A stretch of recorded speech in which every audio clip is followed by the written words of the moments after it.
اعوذ بالله من الشیطان الرجیم بسم الله الرحمن الرحیم. ګرانو زده کوونکو، نن غواړم د لومړي څپرکي مهم ټکي در وپېژنم. لومړی، حقیقي عددونه. د ناطقو او غیر ناطقو عددونو مجموعې ته حقیقي عددونه وایي. د اعدادو محور باندې هر ټکی یو حقیقي عدد دی او برعکس د دې هر حقیقي عدد د اعدادو محور باندې یو ټکی دی. دوهمه خبره دا چې د حقیقي عددونو خواص په درې ډوله دي: د بدلون خاصیت، اتحادي خاصیت او توزیع خاصیت. د بدلون خاصیت هم په جمع عملیه کې لري او هم په ضرب عملیه کې. اتحادي خاصیت هم د جمع په عملیه کې لري او هم د ضرب په عملیه کې. توزیع خاصیت د ضرب په جمع باندې لرونکي دي. دریم، د عددونو تقریبي جذر المربع. نو په لومړي څپرکي کې د عددونو مربع جذر او تقریبي جذر المربع پیدا کول زده کړل. لکه دلته د 5 مربع جذر 2.25 په تقریبي ډول دی. همدغه شان د 10 مربع جذر 3.25 په تقریبي ډول دی. او د دې ترڅنګ مو د اعشاري عددونو مربع جذر پیدا کول هم زده کړل. لکه دلته د 540.15 مربع جذر 23.4 دی. د جذرونو ضرب او ویش. د ضرب په حالت کې که د جذرونو درجې سره مساوي وي او د جذر لاندې عددونه سره مساوي وي یا نه وي، نو کولی شو د یوه جذر لاندې د ضرب په حالت کې ولیکو.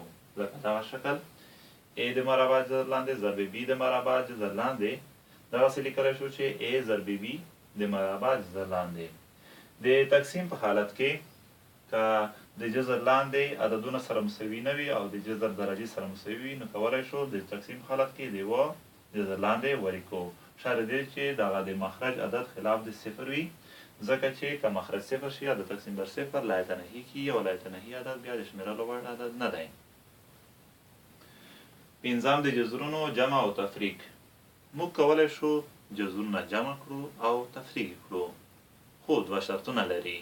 لومړی دا چې د جذر درجې به سره مساوي وي. دوهم دا چې د جذر لاندې عددونه به هم سره مساوي وي.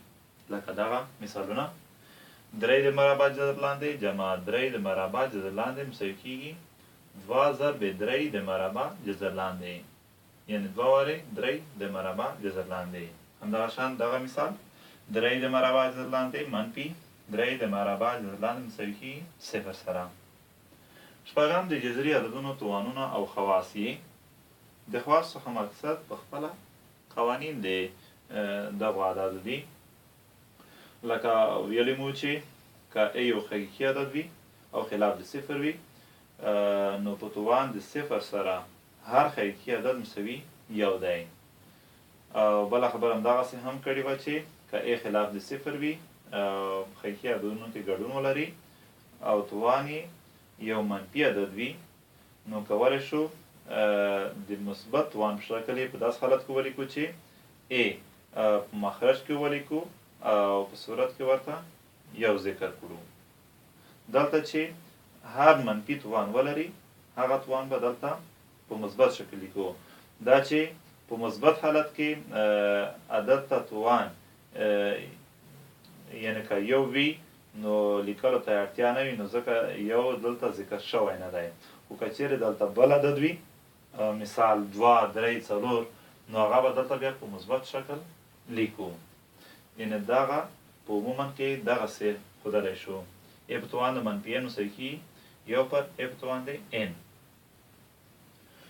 بل خاصیت دغسې و چې که A یو حقیقي عدد وي او د m توان ولري، بیا کل توان د n ولري، نو کولی شو دغسې ولیکو چې A په توان د m ضرب n، یعنې داخلي توان د خارجي توان سره ضرب کوو یا ضرب حالت کې لیکو. بله خبره دا چې که د ضرب حالت کې قاعدې مساوي وي، یعنې A ضرب A وي او توانونه یې مختلف وي لکه mn، نو کولی شو د قاعدو څخه یوه قاعده ولیکو او توانونه یې سره جمع کړو.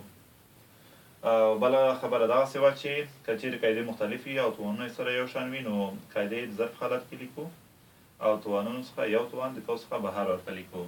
د تقسیم حالت کې مو ویلي وو چې که چیرې قاعدې مساوي نه وي توانونه یې سره مساوي وي نو قاعدې به یې د تقسیم حالت کې لیکو او د توانونو څخه به یو توان د قوس څخه بهر ورته په پام کې نیسو په شرط دی چې دغه د مخرج عدد خلاف د صفر وي.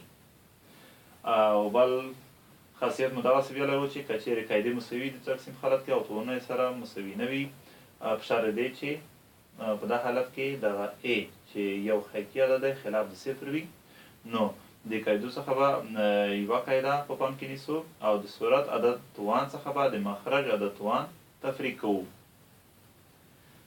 وروستی خبره په اوومه شمېره کې د کسرونو ناطق کول دي. ویلې مو چې د کسرونو د ناطق کولو لپاره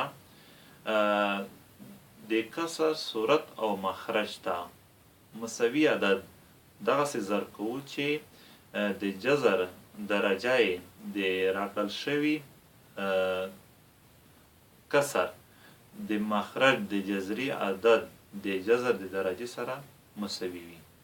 بله دا چې دغه عدد به دغسې یو عدد وي چې د کسر د مخرج د جذر لاندې عدد سره ضرب شي او د جذر د درجې سره یې درجه د توان مساوي شي. ځکه چې که مساوي نه شي بیا یې خسروی نه شو د جذر څخه یې خارجوی نه شو. نو مقصد د کسرونو ناطق کولو څخه همدغه دی چې د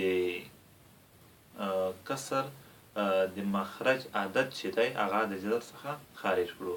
نو لکه مخکې مو یادونه وکړه په دغه شکل کولی شو د یوه کسر مخرج د جذر څخه خارج کړو او په عموما کې یو کسر ناطق یا ګویا کړو. ګرانو زده کوونکو درس یې په همدغه ځای بس وي. بیا چې د دوهم فصل نوي موضوع سره حاضرېږم د الله په امان.